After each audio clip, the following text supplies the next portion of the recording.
buenas tardes. Mi nombre es Alien Rivera, venimos de la Universidad de Cuautitlán Izcalli y estamos con el locutor Fernando Elías Hernández. Servidor. Perfecto. Explíquenos cómo inició su carrera. La carrera de la locución. Ajá. La carrera de la comunicación. Primero comunicación y ya después locución. Bueno, yo no estudié la carrera de la licenciatura en Ciencias de la Comunicación. Yo estudié Sociología y Relaciones Internacionales en la Universidad Nacional Autónoma de México, en la Escuela Nacional de Estudios Profesionales Acatlán, en aquel momento, ahora es FESC, Acatlán, ¿no? En aquel momento me tocó el movimiento estudiantil de 1986-1987, me tocó dirigir el movimiento en la parte que me correspondía en la escuela y dentro de las tareas de comunicación que me encomendaron, hicimos una especie de radio que no era más que una bocina y una casetera, pero dábamos la idea de que dábamos las noticias como un noticiero. Entonces, a partir de ahí, digamos, comenzaron los primeros escarceos con la comunicación. Okay. Y aparte de eso... Después... Okay. Después ya termina el movimiento estudiantil, salgo de la escuela, al mismo tiempo casi que salgo de la escuela me incorporo a un movimiento social que se llama Asamblea de Barrios de la Ciudad de México, en aquel momento uno de los movimientos sociales más importantes de la ciudad y del país, que tenía como variante y como aporte a la lucha social un personaje de cómic, entre cómic y la lucha libre, que se llamaba Superbarrio. Era un antihéroe y a mí me tocaba ser entre creativo de algunas acciones, un poco la parte del discurso, y a partir de ahí generamos una posibilidad de comunicación y aprendimos que las marchas eran importantes, pero era más importante tener impacto con los medios. Sí. Y entonces nuestra creatividad era puesta en juego cada que había alguna intervención social política. Luego intervenimos ya formalmente en lo que fue radio, en la instalación de la primera radio pirata en la Ciudad de México. En Paseo de la Reforma e Insurgentes instalamos un campamentito con una antena que nos proveyó los compañeros y amigos de la UNAM, una chancla que ubicamos en un árbol, y comenzamos nuestras transmisiones de lo que se llamó Televerdad. Y yo tenía un programa de radio de 8 a 9 de la noche los miércoles, si no mal recuerdo. Así comenzamos. Estamos hablando de, ¿qué te puedo decir? 89-90, 1989-90 del siglo. Sí, claro. Ya estoy... No, pero aquí está, aquí seguimos. Y, por ejemplo, ¿algún obstáculo que se puso para que no pudiera, o sea, sé que fue algo pequeño, pero algún obstáculo que haya dicho, no? Mira, yo creo que ustedes, las nuevas generaciones, no valoran lo que significa tener las herramientas que hoy tienen, pero en aquel momento platicarte de esto que sucedió era... Primero, estábamos en un régimen muy autoritario, o sea, de un solo partido. O sea, el revolucionario institucional era el que privaba en todo, no había partidos, o sea, ese era el partido. Luego, en aquel momento estaba la lucha democrática. Plantarte a hacer una marcha, pues era, digamos, era perseguido, pero plantarte, ¿cuántos éramos? Como 14, 10 personas que hacíamos radio en Reforma e Insurgentes, en el crucero más importante de esta ciudad, con la solicitud, la petición, la exigencia de que nos vendieran y nos abrieran un canal de radio, o sea, que nosotros íbamos a comprar. No teníamos dinero, pero queríamos comprarlo, decíamos chicle y pega, y entonces llamamos a la sociedad y cooperamos, como lo hizo La Jornada, para poder existir. Obviamente no funcionó, no nos dieron nada, pero todo estaba en contra. O sea, era estar en la calle, era estar buscando alternativas de comunicación, o sea, que no se escuchara lo mismo de siempre, era romper con lo que estaba establecido. Y en términos de comunicación, buscar de manera creativa cómo lo hacíamos.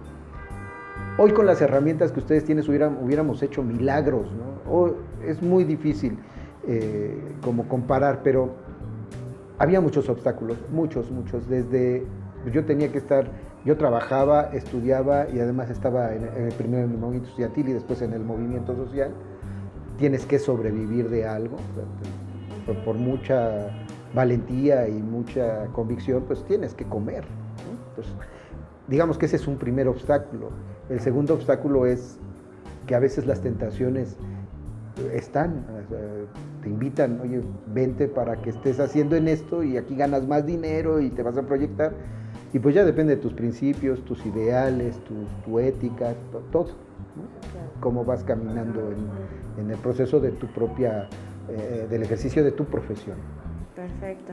Por ejemplo, ¿en qué área se ha desarrollado después de que, o sea, sé que no estudió comunicación, pero qué área fue la que empezó o sea, ya cuando hizo la radio, cuáles fueron sus áreas en las que... Bueno, normalmente yo creo que debía haber estudiado ciencias de la comunicación y de hecho estudié un año en teatro porque como que esa era la beta que debía haber explotado. Pero me gustaba la sociología y me gustaban las relaciones internacionales. Al final del día comencé a escribir y hacía artículos de opinión, participé en alguna revista, luego tuve un periódico que se llamó Expediente. Comencé escribiendo, ¿no? O sea, de hecho, antes de estar en el programa de radio ese de Televerdad, estuve escribiendo. Entonces, era mucho hacer panfletos o mucho opinar de manera política, pero por escrito. O sea, si todo lo que se dice a veces se va. Hoy ya tenemos las cámaras y el internet. Antes no, antes tenías que dejar huella y dejar huella era por escrito, ¿no? Sí, claro. Después, ¿cómo se define en el aspecto laboral? En el aspecto de que todo lo que ha hecho en su recorrido, o sea, como dice, ¿qué huella es la que puede dejar? Me siento muy satisfecho. Yo creo que he dejado huella en varias áreas de mi vida. En términos profesionales, he hecho política, no grilla. Dirigí un movimiento estudiantil en mi escuela, dirigí un movimiento social en la delegación Azcapotzalco, fui diputado federal por esa zona, no de plurinominal, sino le gané a la ahora líder de la CTM, Carlos Aceves del Olmo, y no me ha perdonado nunca, pero le ganamos y éramos unos escuincles, ¿no? Y era un equipo de jóvenes los que estábamos en aquel momento, y le ganamos. Yo me siento muy satisfecho porque puedo ver de frente,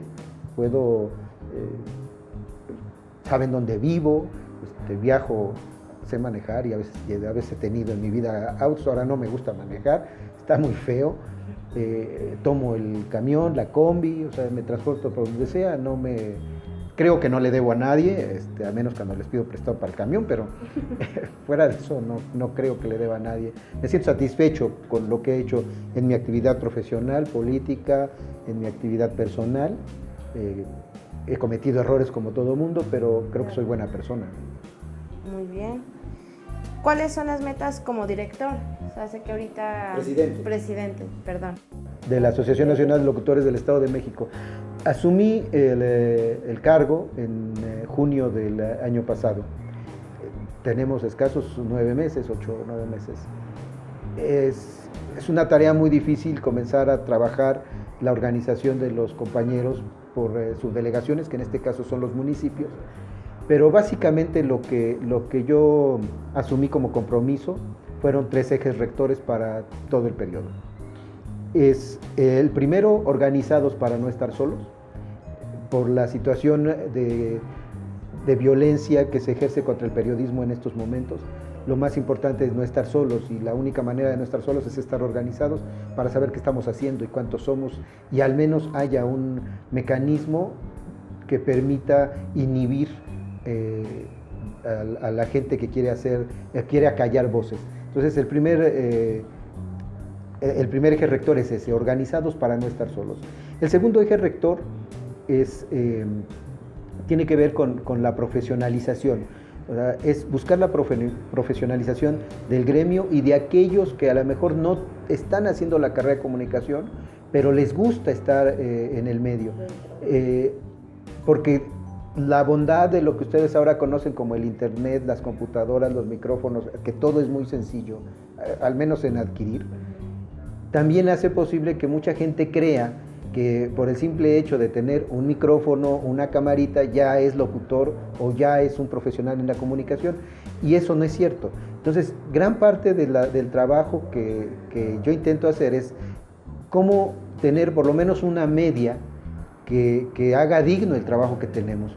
Que la gente no crea que porque ya alguien está hablando ya es un profesional de la comunicación, y luego ese alguien dice barbaridades o no tiene la suficiente información, o tergiversa la información, o de a tiro miente, que es lo que estamos viendo ahora en el proceso electoral, ¿no? Y en el Facebook, digo, ya hasta nacieron campañas de no a las fake news, o sea, porque es tal el nivel de mentiras, y hemos aceptado las mentiras como algo cotidiano que nos resulta, o sea, peleamos porque no nos mientan los políticos y nosotros mentimos. O sea, no puede ser posible que eso ocurra. Entonces, esa parte de la profesionalización para mí es muy importante, y entonces damos talleres, damos cursos. Aquí permanentemente tenemos talleres, certificamos a compañeros locutores, tenemos cantantes, muchos son jóvenes que van saliendo de la universidad y que necesitan tablas. Aquí lo que le hacemos es darles tablas para que cuando vayan a una empresa ya no les digan, a ver, ponte el micrófono, a ver, cableate. No, ya saben dónde te paras, que no debes de hacer ruido. Ese tipo de detalles que parecen bobos y nimios son muy importantes cuando estás en una entrevista, como en estos momentos, en una cabina, ¿no? Y el tercer elemento tiene que ver más con la línea personal, política, de convicción, que en lo particular creo.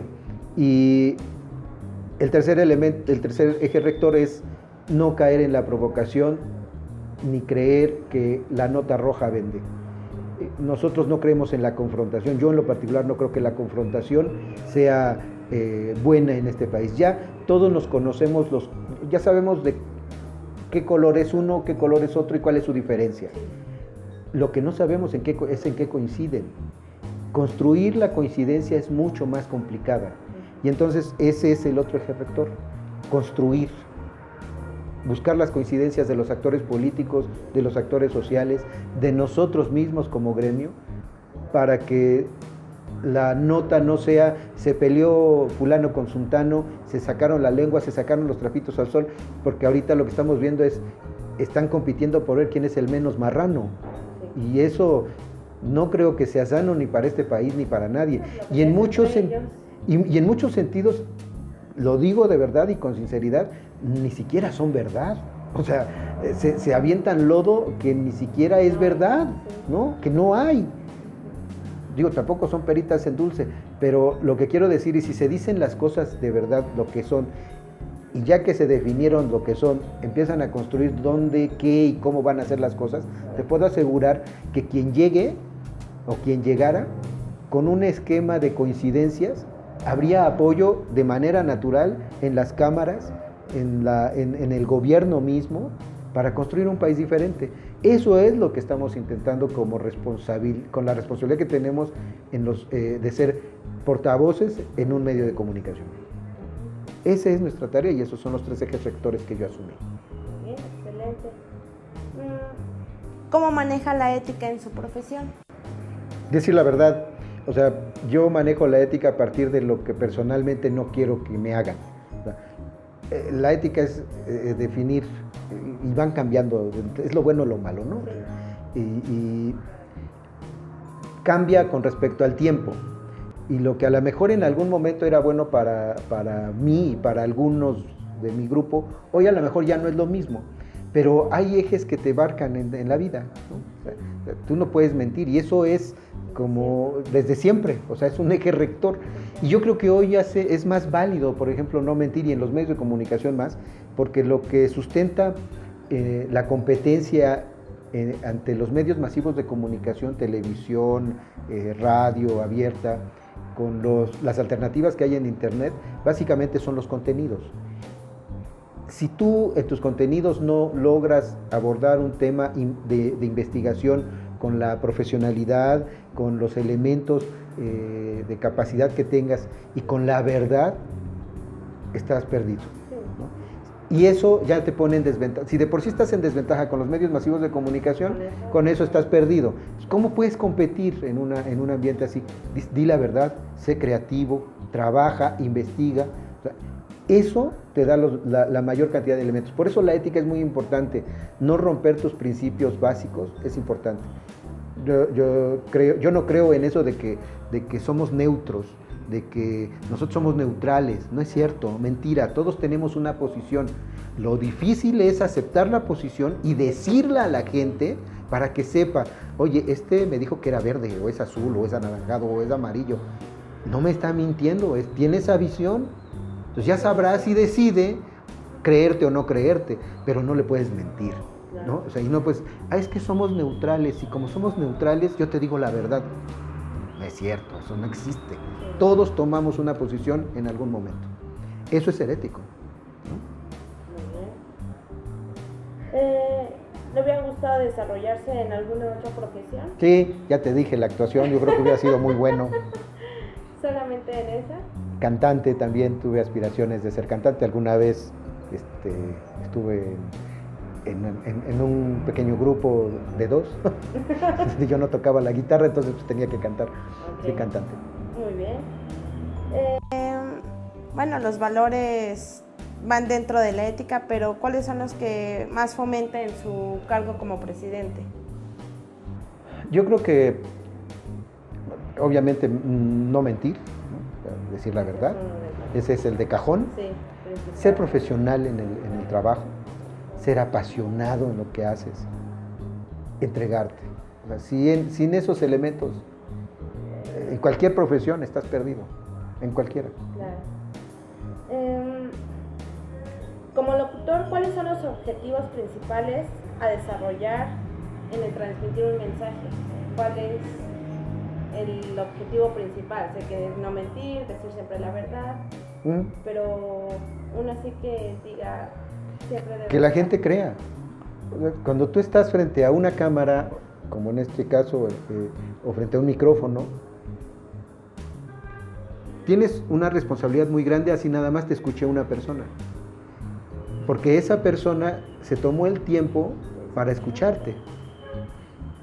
Y si te va a escuchar es porque tienes algo que decirle. Y cree en lo que le estás diciendo. Si tú no tienes la capacidad de que te crea cuando le estás hablando sin verte, en el caso de radio, o de que te crea cuando le estás diciendo y le estás hablando de frente a una cámara, es muy complicado que te dediques a esto. ¿Cuál es el otro objetivo? Que te crean. Porque tú puedes decir la verdad y puedes ser verdadero, pero si no te creen, no sirvió de nada. Entonces, debes de contar con las técnicas suficientes como profesional para que cuando emitas algo, cuando digas algo, te crean. Ese es el gran objetivo. ¿Cuál es su hobby? Tengo varios. A mí me gusta mucho, bueno, yo no solamente pertenezco a la Asociación Nacional de Locutores, también tenemos una organización que se llama Fraternidad SEAPRAC y hacemos labor altruista y somos muchos amigos, cantantes, músicos, poetas, escritores, actores, de todo, hay muchísimos. Y entonces pues hay muchas actividades que nos invitan al teatro, que nos invitan a eventos musicales, tenemos amigos que de repente en la casa de alguna amiga escritora de por aquí hacen la reunión, hacemos una velada y pues están tocando, yo ya ni los tengo, pero nos la pasamos padre, ¿no? Importante. Y ese es dentro de los hobbies. Me gusta mucho el cine, me encanta el cine, me gusta leer, me gusta la ciencia ficción. ¿Qué te puedo decir? O sea, me encanta el arte de todas sus expresiones, pero digamos que en orden sería leer, cine, teatro. Muy bien, excelente. Por último, ¿qué consejo le puede dar a jóvenes como nosotros que estamos estudiando comunicación o que no estamos estudiando comunicación y les gusta la locución? ¿Y cuál sería una clave principal para poder llegar? Yo les recomendaría que fueran ustedes. No cambien. La esencia que tienen ustedes es lo que va a marcar su vida. Que sean verdaderos tiene que ver con reconocer que hay otras verdades, que hay otros que son verdaderos. Pero que construir juntos una verdad más grande significa aceptar la verdad de todos los demás. Eso nos ayuda a convivir. Si ustedes logran hacer eso y logran ser profesionales en lo que están haciendo, aman lo que están haciendo, les gusta lo que están haciendo, les juro que nunca van a trabajar, porque siempre se van a dedicar a hacer su hobby. Y eso los va a hacer diferentes. Y eso los va a hacer más profesionales y eso los va a hacer únicos. Y entonces las empresas solitas los van a venir a contratar. Sean creativos, sean ustedes, sean verdaderos y no pierdan la brújula. Y no crean todo lo que les dicen, investiguen. Si logran tener la cualidad de siempre cuestionar, ustedes van a ser unos eternos aprendices de todo, siempre, porque van a tener que ir a investigar y van a estar estudiando y eso va a generar más dudas y va a contribuir para que tengan una opinión y esa opinión va a generar otras opiniones que les va a meter dudas y entonces van a tener que investigar y si se fijan es un círculo virtuoso que a la postre va a ayudar a que este país sea diferente. Esa sería. Muchísimas gracias. Nada que agradecer.